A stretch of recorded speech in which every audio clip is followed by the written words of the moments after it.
9. The principle of the responsibility. Hello, my friend. Hello, fellow human being. Hello, brother.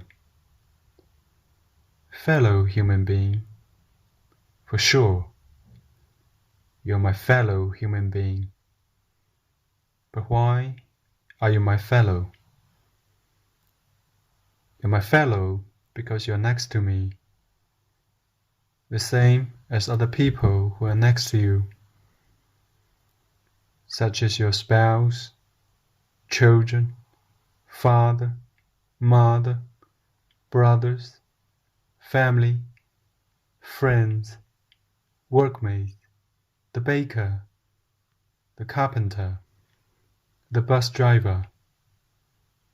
All of the people that you find throughout your life are your fellows because they're next to you. A man cannot be an island. A man cannot be isolated, my friend. He cannot live alone. Can you live alone? Very few people can manage it. We need our fellow human beings. We need someone next to us. And as I be assumed that you will still have many years yet to live,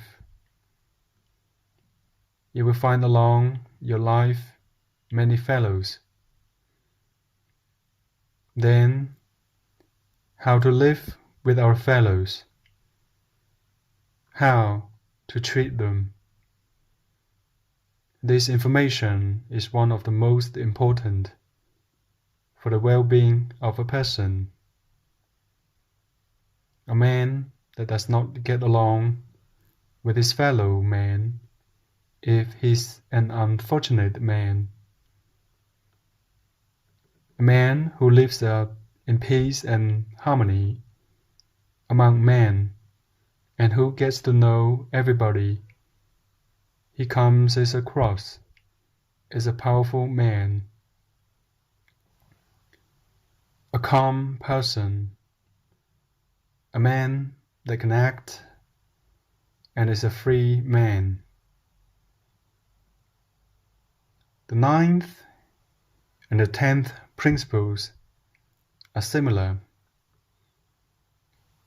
One has a masculine nature, the other feminine. One positive and the other negative. These have been provided by our superior master, the creator of the cosmos, for us to achieve harmony with our fellow man. These are the 9th and 10th principles for our liberation, and they state as follows. If you harm your fellow man, you will be chained. This is the first part of the 9th principle. Well, you will say, but I do not want to harm anybody. Of course you don't. Nobody wants to consciously harm others. Conscious, being awake and alert. We cannot and do not harm anyone. But when we are not aware, conscious, we certainly can harm others. Remember, the principle says, if you harm your fellow man, you chain yourself. What does this mean? By reasons of a sacred and holy law, it means that all causes have the resulting effects. Everything that you do to your fellow man will come back to you multiplied several times over. If you did right, this will return to you by the law of the cause and effect. If you did harm, it will come back to you in multiples. Haven't you noticed this in the past? This is the law of cause and effect, which gives understanding, light, to this principle of relationships between men. If you harm your fellow man, you will be chained. If you harm others, you will chain yourself. You must be alert to the part in you, the selfish part, which wants everything for itself. You must discover it. There's a selfish entity within us, an entity that has needs, fears, and worries. It wants everything for itself. And when we allow this part to govern us, it can cause us, among other things, to harm others. My friend, life is one. Your life and that of others constitute the same life. What you do to others, you also do to yourself. This is the secret. We are all one. If we keep our attention on our physical senses, and we think that John is John and I myself, we are separated from the knowledge that the life in John is the same life which is in me. The only reality in all of this is not the bodies. It is the one life. Give this to your serious attention. Our enemy in life is not to be found in others, because others behave toward you as a reflection of the way you behave toward them. If your fellow man thinks badly of you, it is because you, perhaps unknowingly, think badly of him. If somebody harms you, it is because you have harmed that someone. This principle states a just and infallible law, a cosmic law. There is a side of you which you do not control. In fact, it controls you. Your left side, the selfish side that only thinks about its own needs, only of its comfort and well-being. It does not stop until it accomplishes all it wants. It can and will act selfishly and does not care if it harms others. It is the part of us that will do whatever it feels like doing. It doesn't even recognize there are others. This part of us does not consider the existence of others. They just do not exist to it. we will start working on ways that we can bring this part under control. Now that we know it can harm others without awareness of our healthy part, you, me, or others will not consciously harm anybody. Then what is the reason for the type of relationship between men today? What is the reason for the problems we have with others? Why?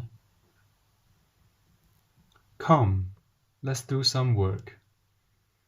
Open your notebook and title it, "My Strategy to Accomplish Harmony with Others." Write down the names of your father, your mother, your brothers, your spouse, your children, family, friends, workmates, all the names of the people that you see with some frequency. Each person on one page. Then ask yourself this question: am I disturbing this person in any way? Can it be that, knowingly or unknowingly, I'm harming this person? Do I have good thoughts about him or her? Do I have some good thoughts about my spouse? Is my attitude toward them the right one?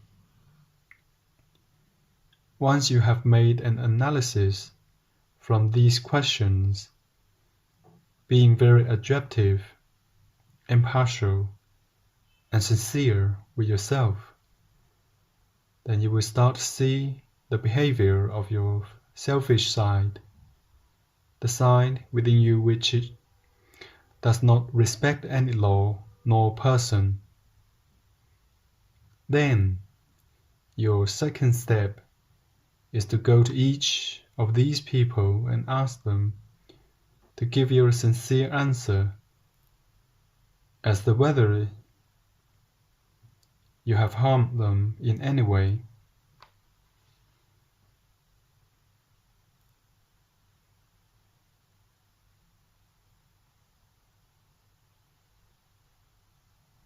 Here, too, they will tell you many things about the side of you which you do not know nor control.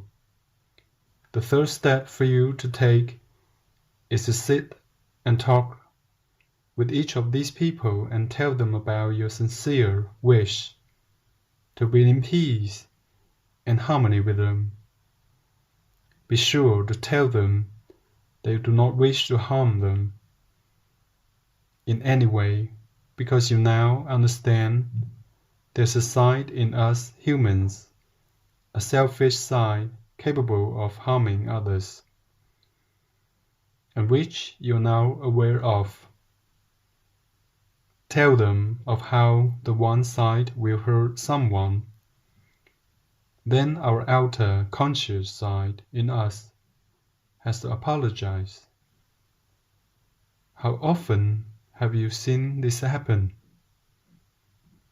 We constantly hurt others because we don't have this inner part under control. These exercises will allow you to see how this part operates. You must observe yourself. You must always be awake and alert. You must realize how this selfish side operates. Then, ask yourself a fourth question. Is what I want to accomplish going to hurt somebody? Are my goals or what I'm working for today or what I want going to hurt somebody? Write down your goals to see if they will hurt anyone. Ask yourself these questions over and over. And don't forget, if you do something that will harm any other, it will chain you to that person. What is the meaning of it will chain you? This means the harm you did will come back to you, multiplied many times over. The law of cause and effect will not always act immediately.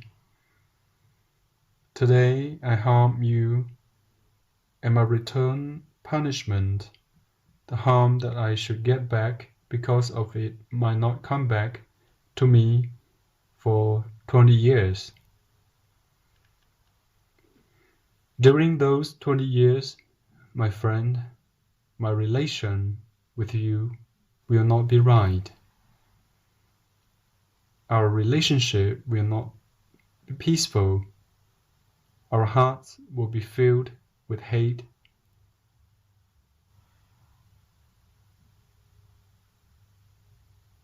and vengeance, jealousy. And each time that our magnetic atmospheres come into contact, we will feel a tremendous tension, which brings some form of suffering until this matter is resolved. The second part, after your analysis is made, you will most probably realize how much you have been harming others. You will see that you hurt others in thousands of ways, as well as others having done the same to you. The only way to start to solve this situation is to apply this fifth point, which is forgive all the harm that others have done to you. You can forgive them because you have understood that they did not want to harm you, that there is this same side within them too. This selfish side, the involutive part, they do not have under control either. This is why you must forgive all of them. You must go to them, to each one you included in your analysis and which you have harmed, and you must ask them to forgive you. Yes, I know this is difficult, but you must learn to do it. You must do this because once you have asked for forgiveness, your act of acknowledging your guilt, even if it was not conscious, breaks the chains that keep you imprisoned to your past mistakes. Then you must ask for forgiveness from yourself. Do it consciously. You have to forgive yourself for the mistakes you have made in the past. Do it honestly and very sincerely. If you decide to do all of these things, if you conclude to eliminate the selfish side in you, the side that harms others, the violent part in you, the inconsiderate side, then you can forgive your own mistakes and the harm that you have done in the past. When done, erase them from your mind. Then you have to ask the cosmos for forgiveness. Forgiveness from the law. You must Ask your Creator for forgiveness, to your superior masters, and to your spirit for having included them in your problems. Because when you did not control your selfish side, you included them in the troubles you created. Your involutive experiences were failed by the cosmic forces. You obscure the light, and you're guilty of creating a world of violence, hatred, and prejudice. This principle will help you understand that you are guilty of adding to the filth of our world and to the lack of good relationships between men. These are the main points. If we continue to work with them, and I hope you do, the chains that keep you in darkness will start to break apart. If you don't break them, you'll not be able to reach your liberation, nor the light. Let's analyze the situation. On one side, we unknowingly harm others, although at times we do it with full awareness, but not often. This side in us that hurts others is a blind side. It is the part that does not love others because it is not aware of them. Hence it thinks only of itself. This part is not under our control. It is selfish and has been the cause of all the harm we caused to society, to the world, to others, and yourself in the past. It is also the part that keeps you apart from provided for the realization of your life plan. Your strategy to control this part is to follow the 5 points mentioned above.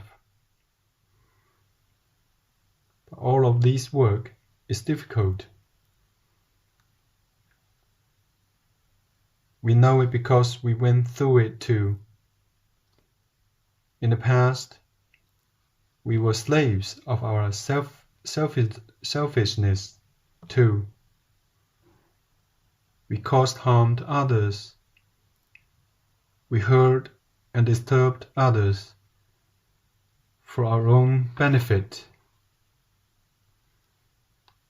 But one day, the light took us to people who were able to dominate the selfishness in them. And we started to work on ours with the help. We came across difficulties, and you most probably will find them too. But if we could do it, so can you. The 9th principle of not harming others and avoiding being chained will provide you with methods to reach your liberation. Now then, I repeat, we know it. It is quite difficult to carry through with what we are asking you to do. Even so, think for a moment. Do you know of a person who does not have any type of problems with others and who never harms anyone? That is a person that is loved by everybody, a harmonized person, balanced. This does not mean that he has to sacrifice his life to the benefit of others. Oh no, this would be asking too much, right? It simply means he is in the correct relationship with others. He is in balance. You must be patient with yourself because this state is reached step by step. Don't think that you will accomplish this overnight, and don't think you become the companion of altruism, jumping from one extreme to another. Start with one person at a time. Now let's look at the most important part,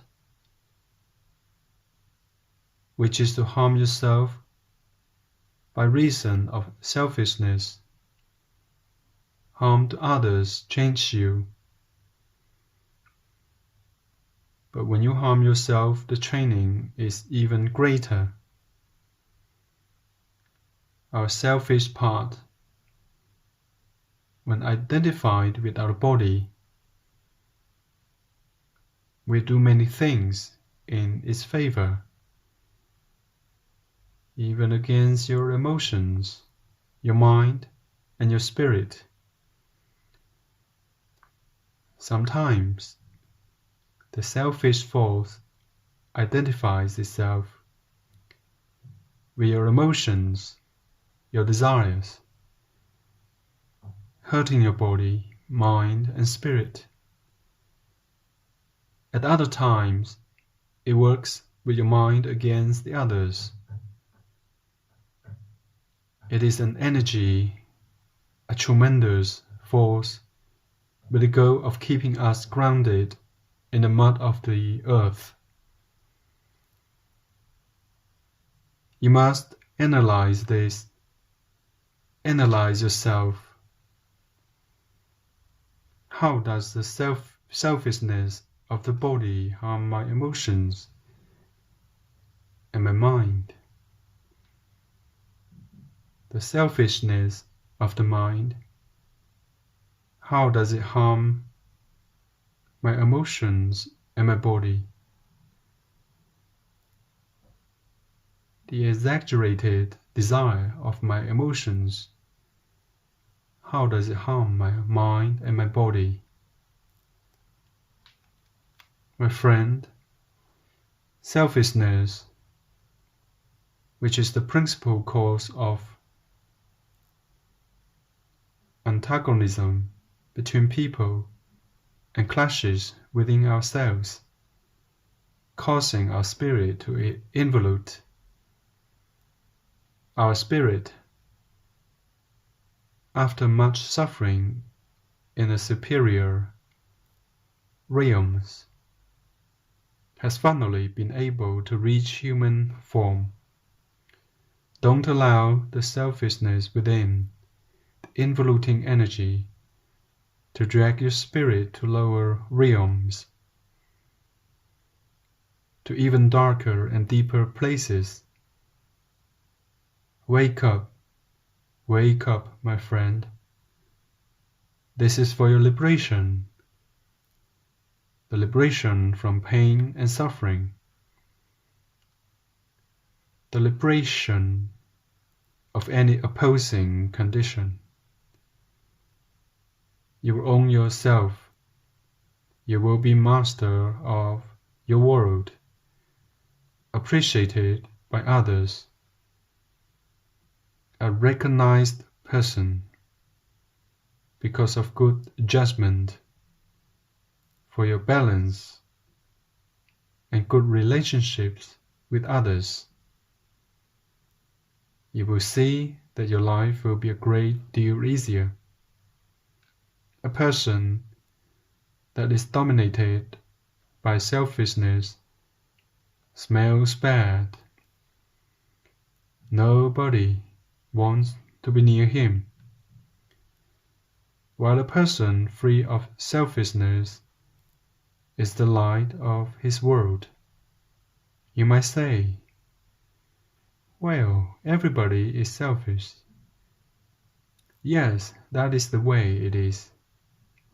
For it is one of the big lessons that we have to learn in our incarnation in this school called Planet Earth. Perhaps the most important thing to learn in these lessons is that the belief we are separate entities is untrue. No person is different or better than another. He's a part of the whole instead of being one apart.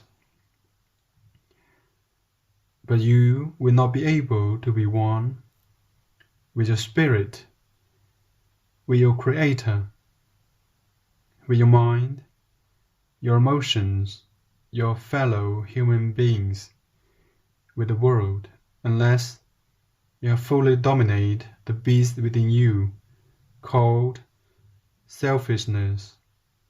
This beast has you eating poison every day, and what is worse, giving poison to others, to workmates, spouses, and children.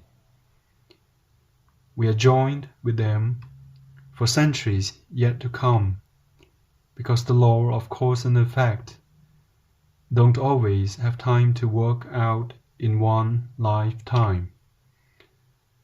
Sometimes it takes many lifetimes, and it continue to later lives where they can be completed. Can you understand this? Not to be able to free yourself, because you still owe something to somebody for the harm you did some 500 years earlier. This is called karma. You now have in your hands the instructions needed to bring your life into balance, including your selfishness, so as to be able to stop creating harm towards other people and life. Be patient and act. May God bless you.